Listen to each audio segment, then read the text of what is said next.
My name is Amelia. I grew up in a small, cozy house that always smelled like fresh bread.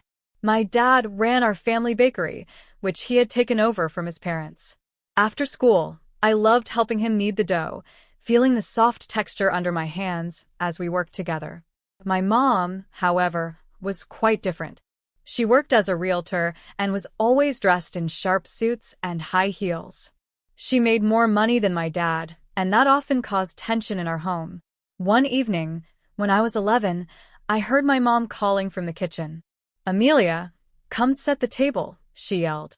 Back then, I was a skinny, shy girl, more interested in reading books than anything else.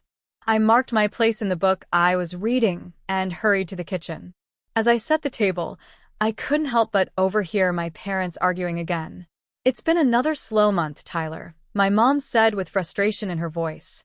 "When are you going to get it together?" My dad, always calm, replied softly, "Please, Joyce, not in front of Amelia." But Mom didn't care. "She should know what a failure her father is," she snapped. I froze, gripping the edge of the table tightly, trying not to cry. This kind of argument was common in our house. Mom always belittled Dad, while he tried to keep things peaceful. It wasn't just about money. I think Mom felt stuck in a life she didn't want. "Amelia." Mom's sharp voice broke my thoughts. "Where's my wine?" I rushed to pour her a glass, but my hands were shaking, and I accidentally spilled some on the tablecloth. Mom's eyes narrowed as she glared at me. "You useless girl. Can't you do anything right?" Dad quickly stepped in. "It's just a little wine, Joyce. No big deal." But Mom turned her anger on him. "You're too soft on her. No wonder she's growing up to be as pathetic as you." That was too much for me. Tears streaming down my face, I ran to my room and buried my head in my pillow. I loved my dad so much, but I couldn't understand why he put up with the way Mom treated him. I decided the best way to survive in our house was to stay quiet and invisible. The next morning, something felt off. There was no smell of fresh bread from the bakery and no sound of Mom's heels clicking on the floor. I went downstairs and found Dad sitting at the kitchen table, looking pale and defeated. "Where's Mom?" I asked, though I already had a bad feeling. Without saying a word, Dad handed me a note in Mom's handwriting. It read, "Tyler, I can't do this anymore. I'm leaving with Anthony. He can give me the life I want. All this small-town nonsense isn't for me. Amelia, don't bother looking for me. You're just dead weight. Tyler, you're a loser, and you've made our daughter one too. Goodbye and good riddance." I stared at the note, feeling like someone had punched me in the stomach. Mom was gone. She had left us, calling Dad a loser and me useless as her parting words. The months that followed were chaotic and painful. Dad filed for divorce and petitioned to have Mom's parental rights taken away. I remember sitting with him in a cold courthouse, holding his sweaty hand as we waited for Mom to show up. She never did. The adults in the courtroom talked about things like abandonment and unfit parenting. In the end, the judge ruled in Dad's favor. When it was over, Dad squeezed my hand and said softly, "It's done, Amelia. The divorce is final, and your mom's parental rights are gone. It's just you and me now." I nodded, feeling a strange mix of sadness and relief. Life wasn't easy after that. Dad poured all his energy into the bakery, often working long hours. By the time I was 13, I had taken on most of the responsibilities at home. I would come back from school, finish my homework, and then cook dinner and do laundry. It wasn't the life I imagined, but we managed. 2 years later, when I had just turned 15, everything changed again. One evening, Dad came home looking shocked and sad. "Uncle Ryan passed away," he said quietly, sinking into a chair. I hugged him tightly. "I'm so sorry, Dad." After a moment, he pulled back, his eyes wide with disbelief. "Amelia, you won't believe this. He left me everything. Almost $700,000. I'm his only relative. I don't even know what to do with all of it." But Dad didn't take long to figure it out. He used a portion of the money to invest in the bakery. He upgraded the equipment, added new items to the menu, and gave the shop a fresh, modern look. Within months, our little bakery became the talk of the town. People loved the new atmosphere and the variety of treats we offered. Dad hired more staff, extended the hours, and soon, he opened a second location across town. Our once struggling bakery turned into a thriving business, and for the first time in years, things felt hopeful. When I turned 16, life was completely different from the one I had known as a child. My dad now owned 3 successful bakeries, and we no longer had to worry about money. For the first time, we felt secure and stable. I quit my part-time job after school so I could focus on my studies, something Dad strongly encouraged. Life had become not just easier, but also more joyful. We even took our first real vacation, a 3-week trip to Europe. Over time, my mom became a distant memory. Dad started dating occasionally, but he never seemed serious about anyone. I didn't push him to remarry. We were happy as we were. Our little family of 2 was enough. High school graduation came and went in a whirlwind of celebrations. I can still remember the moment we tossed our caps into the air and hugged our friends. I had worked hard, and it all paid off. I got accepted to State University, where I planned to study finance. The morning I was about to leave for college, Dad handed me a small box. "What's this?" I asked, curious. "Open it," he said, smiling. Inside, I found a key. I looked up at him, confused. "What's this for?" "It's your graduation gift," he explained. "It's an apartment near campus. You won't have to worry about dorms or paying rent." I stared at him in shock. "Dad, I can't accept this. It's too much." But he just waved off my objections. "You've earned it, Amelia. Now go make me proud." College flew by, in what felt like a blur. I was determined to make the most of the opportunity Dad had given me, so I focused hard on my studies. When I wasn't in class or buried in textbooks, I interned at local financial firms to get real-world experience. By the time I graduated, I already had a job lined up as a junior financial analyst. On my first day at work, I stood in front of the mirror in my apartment, straightening my blazer. "You've got this, Amelia," I told my reflection. "Make Dad proud." The job was challenging, but I loved every minute of it. I worked hard, and every bonus or raise I earned went straight into savings or investments. I could still hear Dad's advice in my mind. "Money makes money, Amelia. Be smart with it." Years passed, and by the time I turned 33, my investments had grown significantly. I owned 3 additional apartments on top of the one I lived in, and the rental income provided a steady financial cushion. Life was good, stable, successful, and peaceful. But then, everything changed with one phone call. "Amelia," Dad's voice came through the line, strained and serious. "Can you come over? I need to talk to you." Worry knotted my stomach as I rushed to his house. When I arrived, I found him sitting at the kitchen table, looking older and more tired than I had ever seen him. "What's wrong, Dad?" I asked, my voice trembling. He took a deep breath. "It's cancer, honey. Stage 4 pancreatic." The world seemed to tilt around me. "No," I whispered, shaking my head. "This has to be a mistake." But it wasn't. The next year was the hardest of my life. We faced countless doctor's appointments, treatments, and ups and downs. I spent every free moment with Dad, either at the hospital or at home, trying to make things as comfortable as possible. I even made his favorite cheese soup, though there were days when he was too sick to eat it. One crisp autumn day, I found him sitting in his favorite chair, looking thoughtful.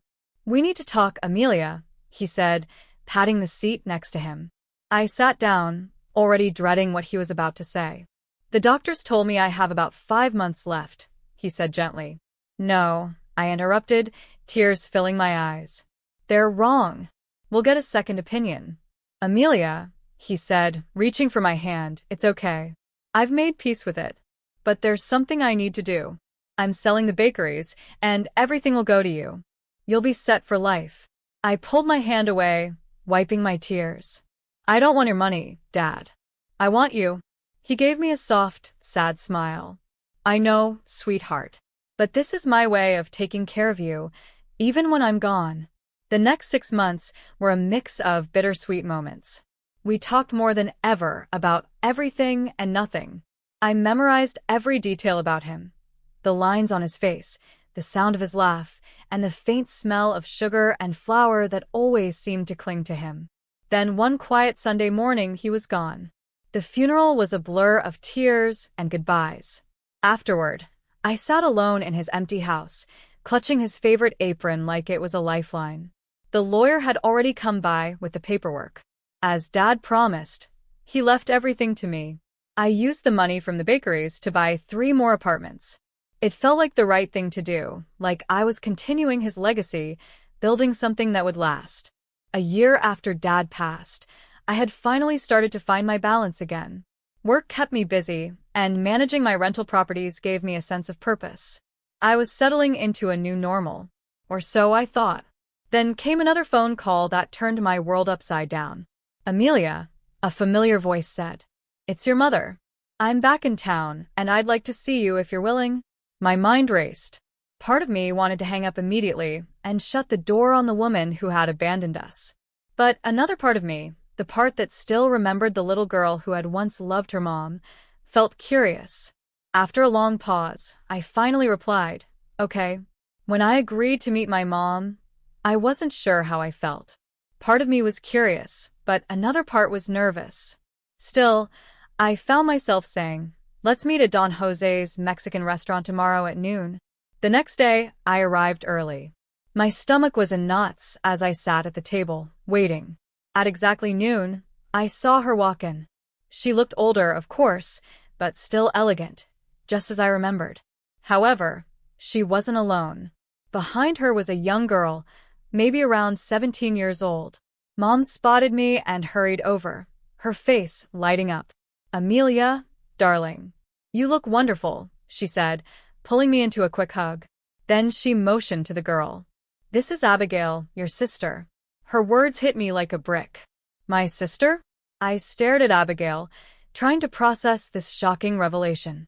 She looked down at her hands, clearly uncomfortable. We sat down and Mom began explaining everything. She told me how her lover, Anthony, had left her shortly after Abigail was born. She talked about how hard life had been, how she had struggled to make ends meet, and how she finally decided to come back to her hometown to start over. Then, she hesitated, her voice turning hopeful. "I heard you have rental properties," she said carefully. I was wondering if maybe, her voice trailed off, but I knew exactly what she was asking. I looked at Abigail. She still wouldn't meet my eyes. She seemed shy and uncomfortable, and I felt a pang of sympathy. I thought about Dad, and how he always taught me to be kind, even when it was difficult. I also thought about the scared little girl I used to be, wishing for my mom to come back. Finally, I heard myself say, "Okay. I have an apartment that just opened up. You can stay there." Mom's face lit up with relief. "Thank you. We'll pay rent, of course." I raised my hand to stop her. "No rent," I said. "Just pay for the utilities for now." As we sorted out the details, I couldn't help but glance at Abigail again. She looked so young and out of place. I remembered being her age, feeling lost and alone when Mom left.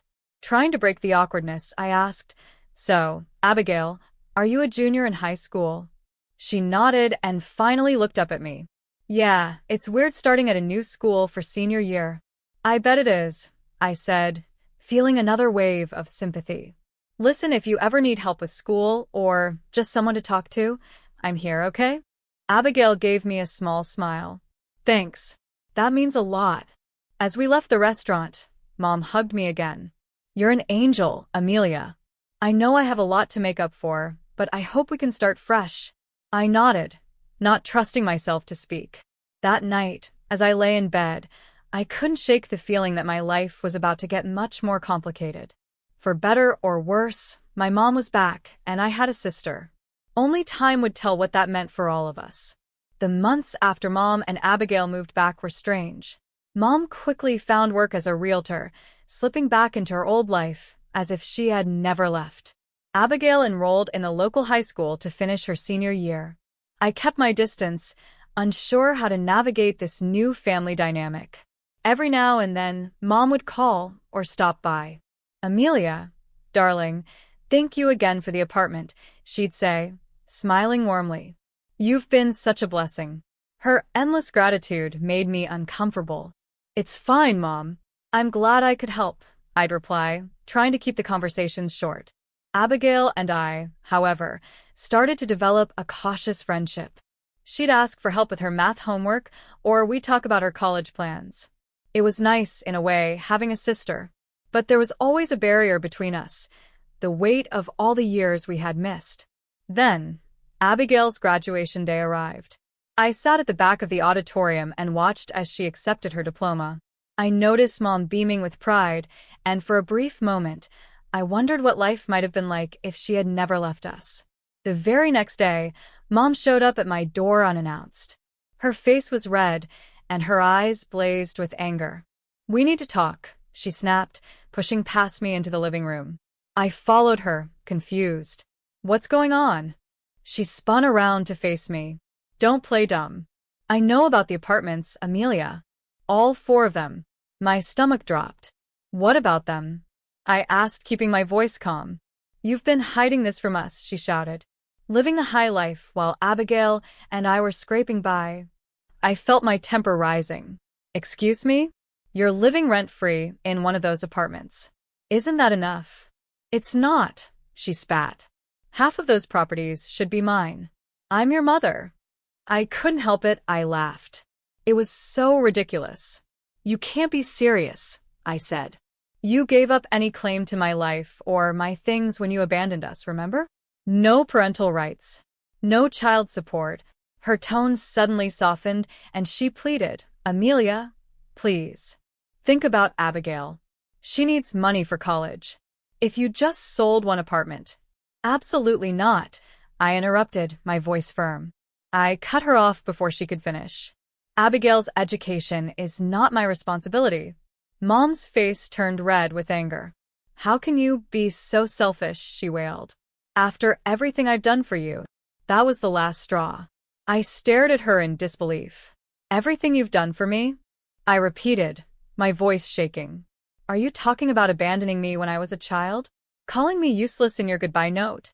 Or maybe you mean living rent-free in my apartment for months and then demanding more?" Mom flinched as though I had slapped her. For a moment, she stood frozen, her mouth opening and closing like a fish out of water. Then, without another word, she turned on her heel and stormed out, slamming the door behind her. I stood there, shaking with a mix of anger and hurt. How could she? After everything I had endured because of her, how could she try to guilt me like that? I sank onto the couch, burying my face in my hands. Deep down, I'd known letting her back into my life was a risk, but I had hoped. Well, I wasn't even sure what I'd hoped for. As my anger began to fade, it was replaced by a deep sadness. The woman who was supposed to be my mother, my protector, and my support was nothing more than a stranger. A stranger who only seemed to want to use me. And Abigail? What about her? She was just a teenager, stuck in the middle of all this. I didn't know what to do about her. 3 weeks later, I was at my usual coffee shop, waiting for my order, when I noticed the barista giving me strange looks. I didn't think much of it until I overheard a snippet of conversation from a nearby table. Can you believe it? Charging her own mother rent when she has all those apartments. I froze. Were they talking about me? Over the next few days, I caught more whispers, more side glances. It seemed Mom had been busy spreading her twisted version of the story to anyone who would listen. Then came the Twitter post. I saw it during my lunch break and almost choked on my sandwich. It read, "My daughter Amelia has 5 apartments she rents out, making a fortune, but she refuses to help with her sister's college. She's forcing me to pay outrageous rent when I can barely make ends meet. I'm heartbroken that my own child could be so greedy and selfish." The comments were brutal, each one like a knife to my heart. How could she do that to her own mothers? What a horrible person. Ungrateful brats. Friends, relatives, even old classmates I hadn't spoken to in years, jumped on the bandwagon. Not one of them seemed to remember, or care, that this was the same woman who had abandoned me as a child. Just when I thought things couldn't get worse, my boss called me into his office. "Amelia," he said, his face serious.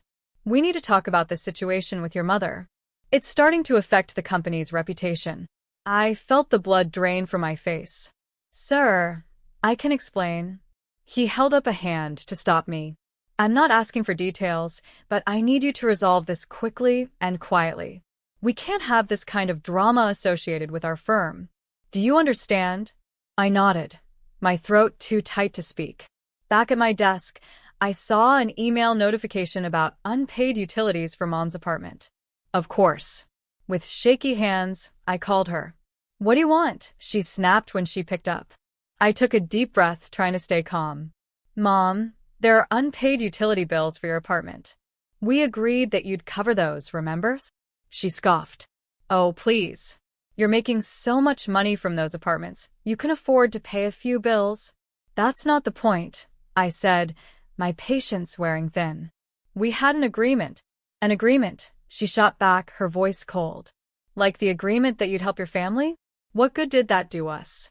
I sat there, holding the phone, feeling my world crumble. I had tried to be kind, tried to be generous, and this was my reward. With a heavy heart, I made an appointment with a lawyer. Miss Sophia, a calm and professional attorney, looked over my case. You have every right to evict your mother, she said. She has no lease, pays no rent, and you've given her plenty of notice. I nodded, feeling a mixture of relief and guilt. What do I need to do? She slid a document across the desk toward me. This is an official eviction notice. Serve it to her. I stared at the paper for a long moment before picking it up. It felt heavy in my hands, not because of its weight, but because of what it represented. I had spent years trying to rebuild my life after Mom left. Letting her back in had been a mistake, but this time I was taking control. It was time to move on, even if it meant letting go of the mother I had always wished she could be. The lawyer had been clear. If she doesn't comply, we can take legal action. With the eviction notice in hand, I drove to Mom's apartment, technically my apartment. My hands trembled as I knocked on the door. When Mom opened it, her face twisted into an annoyed scowl. Oh, it's you, she said. Have you finally come to your senses about selling an apartment for Abigail's college? Abigail's already picked her school, and tuition is due next month. Her entitlement made my shock quickly turn to anger. Are you serious? After everything you've done, you're still making demands? Don't be so dramatic, she scoffed, waving a hand dismissively. It's the least you can do for family. That was the breaking point. Without a word, I handed her the eviction notice. Here. You have 30 days to leave. Mom's face went pale as she stared at the paper. Then, without warning, she exploded. You ungrateful little brat, she screamed, her voice echoing off the walls. After everything I've done for you. I stood my ground. Everything you've done? I said, my voice steady despite my shaking hands. Do you mean abandoning me when I was 12? Spreading lies about me to anyone who would listen? Or maybe you're talking about living rent-free in my apartment while refusing to pay even the utility bills. Her face darkened with rage, and suddenly, she lunged forward, grabbing my shirt. You're nothing, she spat, her voice venomous. Do you hear me? Nothing but a selfish, heartless. I yanked myself free, stumbling back. That's it, I said, fumbling for my phone. I'm calling the police. Her eyes widened, but she didn't stop shouting. Her words grew more vicious, each one cutting deeper than the last. By the time the police arrived, I was trembling, tears streaming down my face. I explained the situation as calmly as I could, showing them the eviction notice. One officer turned to Mom. Ma'am, he said firmly, I suggest you calm down and discuss this civilly with your daughter. Mom sneered. Civilly with her? She's trying to throw us out on the street. The other officer spoke to me. Miss Sophia, legally, this is a civil matter. We can't forcibly remove her without a court order. You'll need to pursue this through the courts, if necessary. I nodded, feeling defeated as they left. Mom's smug expression made my blood boil. You won't do it, she taunted, crossing her arms. You don't have the guts to take your own mother to court. I stared at her, my anger hardening into resolve. Watch me, I said, my voice steady. Before she could respond, I turned and walked away. As I reached my car, I heard the door slam behind me. The day of the court hearing arrived. My stomach churned as I walked into the courtroom. Mom and Abigail were already there. Mom's eyes were red and puffy, and Abigail looked like she wanted to disappear. The hearing began, and Mom put on quite a performance. "Your Honor," she sobbed, dabbing her eyes with a tissue. "My daughter has turned so cold-hearted. She's trying to throw her own mother and sister out on the streets after everything I've done for her." I clenched my fists under the table, forcing myself to stay calm. Then my lawyer stood up, his voice steady and confident. "Your Honor, I'd like to present some evidence that tells a very different story." He laid out the facts: Mom's abandonment when I was 12, the termination of her parental rights, and her failure to pay child support. He showed the judge the rent-free arrangement I had provided and the unpaid utility bills. But he wasn't done. "Furthermore, Your Honor," he continued, "we have evidence that Mrs. Sophia is not in the dire financial situation she claims." Mom's head snapped up, her eyes wide with panic. "Mrs. Sophia owns an apartment in another city," my lawyer explained, left to her by a former partner. "She currently rents it out for a substantial monthly income." The courtroom fell silent. The judge turned to Mom, his expression stern. "Is this true, Mrs. Sophia?" Mom's face went pale. She opened and closed her mouth a few times before finally whispering, "Yes, Your Honor." The judge's voice was cold as he delivered his decision. "This court grants the eviction. Furthermore, Mrs. Sophia will pay back rent for the months she stayed in the apartment rent-free." "Mrs. Sophia, your actions are truly unacceptable. This case is closed." The gavel came down with a loud bang, echoing through the courtroom. It was over. As we left the courtroom, I saw Abigail standing to the side, looking lost and confused. My heart ached for her. None of this was her fault. I walked over to her, ignoring Mom's glare. "Abigail," I said gently, "I'm sorry it came to this. If you ever need real help, you can still reach out to me, okay?" Tears filled her eyes as she nodded. "I'm sorry, Amelia. I didn't know." I gave her a sad smile. "It's okay." I walked away, feeling like a weight had been lifted from my shoulders. In the weeks that followed, Mom and Abigail moved out of the apartment. I heard through the grapevine that they had gone to live in Mom's other property. I didn't reach out to them, and they didn't contact me either. Standing in the now empty apartment, I let the memories of the past few months wash over me. The hope I'd felt when Mom came back, the pain of her betrayal, the stress of the court case. But beneath it all, I felt something new: freedom. For the first time in years, I could finally move forward,